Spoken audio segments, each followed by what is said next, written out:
आपका स्वागत है स्टोरी यूनिवर्स में। कुछ विचार निबंध महादेवी वर्मा। हमारे इस विशाल देश की बाह्य अनेकता जिस सीमा तक अपरिचय का कोहरा फैलाती है, उसी सीमा तक इसकी सांस्कृतिक एकता से परिचय जनित आस्था की किरणें फूटती रहती हैं। इस प्रकार उसके बहिरंग में अंतरंग को देखना, निरंतर नवीनता में चिरंतन परिचित को पाना हो जाता है। यह भौतिक अनेकता और तात्विक एकता इस देश की विभिन्न भाषाओं और उनके साहित्य संपूर्ण मार्मिकता के साथ व्यक्त हुई है। प्रादेशिक लिपियों तथा शब्दावली विशेष की ऊंची नीची प्राचीरों के ऊपर उठकर एक प्रदेश की जीवन, धर्म, सौंदर्य संबंधी जिज्ञासाएं और समाधान एक सामान्य वायुमंडल में उसी प्रकार एकाकार हो जाते हैं, जिस प्रकार अनेक फूलों के हृदय से निकला हुआ परिमल घुल मिलकर एक हो जाता है। इसी से समग्र देश की जिज्ञासाओं और समाधानों में एक ऐसी विशेषता उत्पन्न हो गई है जो भारत में अनेक नाम पाकर भी विश्व भर में एक भारतीय नाम से जानी पहचानी जाती है।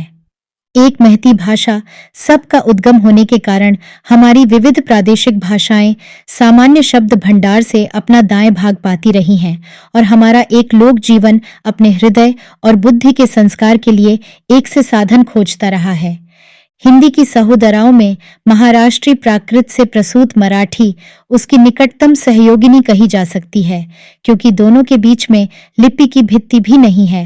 नागपुर, गोमंतक और पश्चिमी घाट के त्रिकोण में 133,000 वर्ग मील में बोली जाने वाली इस भाषा के साहित्य ने सदियों के साथ सोपान पार किए हैं और हिंदी के समान ही उसके जीवन में भी आलोक, अंधकार ने अविरल चित्र रचना की है। समग्र देश की संघर्ष कथा में उसका परिच्छेद उज्ज्वल है। इतना ही नहीं, उसकी वीरता पर साधना का पानी है। हिंदी के समान ही मराठी के साहित्यिक उपक्रम का श्रेय उन साधकों को है जिन्होंने संस्कृत की कठिन सीमा में आबद्ध धर्म और संस्कृति को जनभाषा में मुक्त प्रवाह दिया। श्री ज्ञानदेव, नामदेव, एकनाथ, तुकाराम, रामदास आदि संतों की परंपरा में हम मानव मात्र की समानता और मुक्ति के अधिकार की जैसी स्वीकृति पाते हैं, वह हिंदी के संत साहित्य के लिए नवीन नहीं है। सत्य तो यह है कि हमारे देश की भौगोलिक सीमाओं ने कभी हमारे विचारों के आदान प्रदान का पथ नहीं अवरुद्ध किया। उत्तर के नाथ पंथ का ज्ञान जैसे बेरोक टोक दक्षिण के समुद्र तटों को छू आया, दक्षिण की भक्ति का प्रवाह वैसे ही विंध्य की श्रेणियां पार कर हिमालय से जा टकराया। भारतीय संस्कृति के हृदय से उद्भूत ज्ञान और भक्ति की गंगा यमुना हर प्रदेश की सरस्वती से मिलकर ऐसे नए प्रयोगों की रचना करती गई है जो रूप से भिन्न ज्ञान पढ़ने पर भी तत्वतः एक ही कहे जाएंगे। महाराष्ट्र प्रदेश पर जैसे यादवों का स्वर्णकाल, यवनों की पराधीनता, शिवाजी का संघर्ष, अंग्रेजी शासन आदि अनेक युगों के प्रवाह बह चुके हैं, वैसे ही उसके साहित्य को विविध धूप छाया और आंधी तूफान के भीतर से मार्ग बनाना पड़ा है। और यह निर्विवाद है कि राजमार्ग पर चलने वाले साहित्य से वह साहित्य अधिक समर्थ होगा जिसे अपना पथ स्वयं प्रशस्त करना पड़ता है। यह संयोग जनित न होकर तत्कालीन सामान्य परिस्थितियों का परिणाम है कि हमारी प्रादेशिक भाषाओं के आदिम साहित्य धर्म की सीमा में उत्पन्न और साधना द्वारा पोषित हुए हैं। केवल विशेष संघर्ष और जय पराजय ही इस समानता में व्यतिक्रम उपस्थित कर सके हैं। श्री विट्ठल की भक्ति में केंद्रित वारकरी संप्रदाय, ज्ञानाश्रयी नाथ पंथ, कृष्ण भक्ति प्रधान महानुभाव पंथ आदि से मराठी वाङ्मय को गरिमा और माधुर्य की जो विविधता मिली है, वह किसी भी साहित्य के लिए गर्व का कारण हो सकती है। ज्ञानेश्वरी टीका तथा दासबोध जैसे तत्वपरक ग्रंथों, भक्ति से रससिक्त अभंग पदों, वीर गाथाओं में मुखर प्रवादों या पोवाड़ों, श्रृंगार से छलकती लावण्यमयी या लावणियों के प्रहर पार कर मराठी साहित्य ने आधुनिक युग की उस सीमा रेखा पर पैर रखा है जिसने उसकी दृष्टि के सामने नए रूप रंगों के विस्तृत क्षितिज को आवरण मुक्त कर दिया। कथा, उपन्यास, नाटक, निबंध, आलोचना आदि में तरंगायित होकर जीवन के असीम आकाश को अनंत रूपों में प्रतिबिंबित करने वाला गद्य साहित्य आधुनिक युग का महत्वपूर्ण दान है, इसमें संदेह नहीं। पौराणिक गाथाएं, इतिहास के आख्यान, विशिष्ट जन कथाएं आदि का क्रम पार कर हमारा आख्यान साहित्य सामान्य जन के धूल भरे आंगन में आ खड़ा हुआ है। आज आंसू पवित्र इसलिए नहीं है कि वह किसी देवता की मूर्ति की स्थिर पुतलियों में छलक उठा है। हंसी सुंदर इसलिए नहीं है कि वह किसी दिव्य अधर पर झलक उठी है, और स्पंदन महत्वपूर्ण इसलिए नहीं है कि वह किसी अमर के वक्ष को चंचल करता है, वरन इन सब के पूत सुंदर और मूल्यवान होने का एकमात्र कारण है कि वे साधारण मनुष्य की जन्मजात विशेषताएं हैं। इस प्रकार आधुनिक युग का साहित्य पूर्ण देवता पर अपूर्ण मानव की विजय का लेखा है। दीर्घ पराधीनता के विरोध में जागृत राष्ट्रीय चेतना तथा सामाजिक रूढ़िग्रस्तता के विद्रोह में उत्पन्न सुधार आंदोलनों ने हिंदी और मराठी दोनों के गद्य को प्रगतिशील विकास दिया है। अनुवाद, जिसका अर्थ कहा जा सकता है, वह गद्य आदर्शोन्मुख यथार्थ और कठोर यथार्थ की अनेक भूमियां पार करता हुआ आज मनुष्य के मनस्तत्व की ऐसी भूमि पर प्रतिष्ठित हो चुका है जहां से वह मनुष्य के प्रत्येक कार्य और जीवन की प्रत्येक घटना को ही नहीं, उस कार्य और घटना की पृष्ठभूमि में छिपे असंख्य संस्कारों और आवेगों का भी परीक्षण कर सकता है। कादंबरी की अनुकृति से आकार पाकर, उपन्यास और बालबोध कथा से गति पाकर कहानी साहित्य आज जीवन के कोमलतम स्तरों के प्रत्यक्षीकरण और परिष्करण में समर्थ हो सके हैं। ललित साहित्य ही नहीं, कोश रचना, व्याकरण जैसा उपयोगी साहित्य भी मराठी के कोश की बहुमूल्य निधि है। नाट्य साहित्य का प्रश्न उठते ही हमारा ध्यान सबसे पहले संस्कृत नाटकों की ओर जाता है, जो अपने देश में ही नहीं विदेशी विद्वानों से भी अभिनंदित हो चुके हैं। नाटक की दृष्टि से संस्कृत साहित्य इतना अधिक समृद्ध है कि संस्कृत से जन्म और विकास पाने वाली प्रादेशिक भाषाओं के लिए अनुवाद का उपक्रम ही स्वाभाविक कहा जाएगा।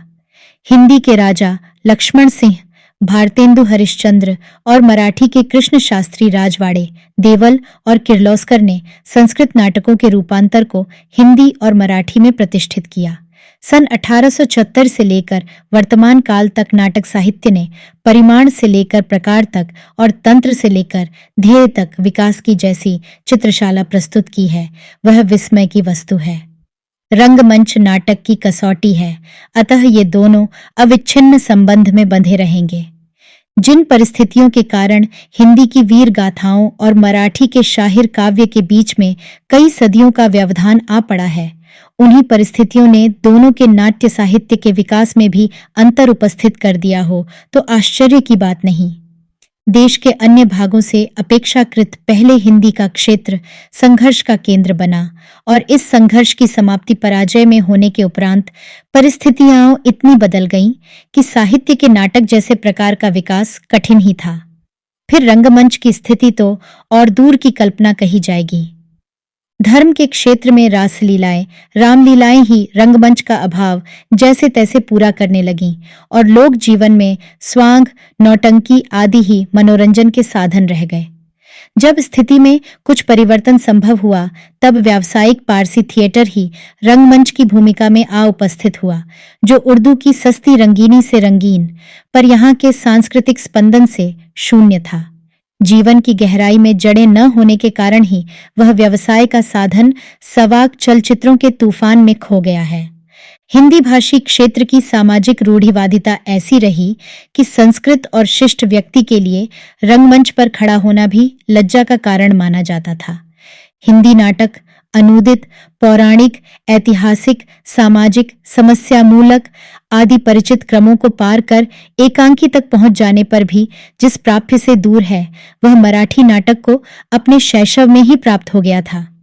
इस दृष्टि से मराठी अधिक भाग्यवती कही जाएगी, क्योंकि नाट्य साहित्य के साथ ही उसके रंगमंच का जीवन दीर्घ और विकास स्वस्थ है।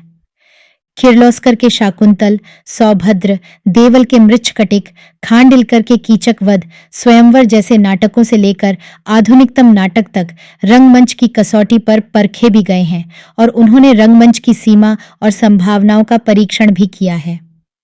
लोक जीवन पर व्यापक और स्थायी प्रभाव डालने के साधनों में अन्यतम नाटक है। इस सत्य का बोध तो मनुष्य को युगों पहले हो चुका है, पर इस साधन की प्रयोगात्मक रूपरेखा युग विशेष की समस्याओं के सांचे में ढलती निखरती रही है। जीवन भीतर से अनेक संस्कारों और मानसिक विकारों का और बाहर से घटनाओं का संघात है।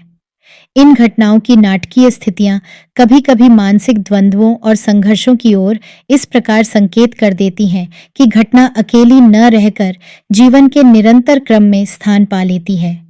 नाटक सामान्य घटनाओं में से ऐसी ही विशेष घटना का प्रत्यक्षीकरण है। जिस नाटककार की दृष्टि मानव प्रकृति के गहनतम स्तरों तक पहुंचने की शक्ति रखती है, वही बिखरी घटनाओं की संगति बैठा सकता है और उसी का चयन और प्रत्यक्षीकरण जीवन को गहराई में स्पर्श कर पाता है। साहित्य जीवन का चित्र अवश्य है, परंतु वह फोटोग्राफी मात्र नहीं कहा जा सकता। वस्तुतः वह स्वप्न दृष्टा चित्रकार की कुशल उंगलियों से आंका गया ऐसा चित्र है जिसमें हर रेखा किसी संभाव्य यथार्थ को सत्य बनाती है और रंग किसी अलक्ष्य स्वप्न को धरती पर उतारता है। आज जीवन की वह परिस्थिति नहीं है जिसमें कण्व का आश्रम संभव हो सकता, पर इससे शकुंतला की मर्म व्यथा अपरिचित नहीं हो जाती। साहित्य और कला के लिए क्षणम क्षणम यन्नवतामुपैति तदेव रूपम रमणीयताया ही कहा जा सकता है। यह नवीनता वस्तु सापेक्ष न होकर तत्वगत है और यह तत्व असीम विविधता का कारण बनता रहता है। आदिम युग से आज तक मनुष्य अपने हृदय और बुद्धि का परिष्कार करता आ रहा है, पर इस क्रम के किसी भी बिंदु पर उसकी मानसिक तथा बौद्धिक वृत्ति का तारतम्य नहीं टूटा। किसी भी युग में मनुष्य जीवन की धोई पोंछी स्लेट पर अपने अनुभवों की वर्णमाला नहीं आरंभ करता। मनुष्य के आंसू हंसी के कारण भिन्न हो सकते हैं, परंतु उनके मूलगत विषाद आनंद एक ही रहेंगे।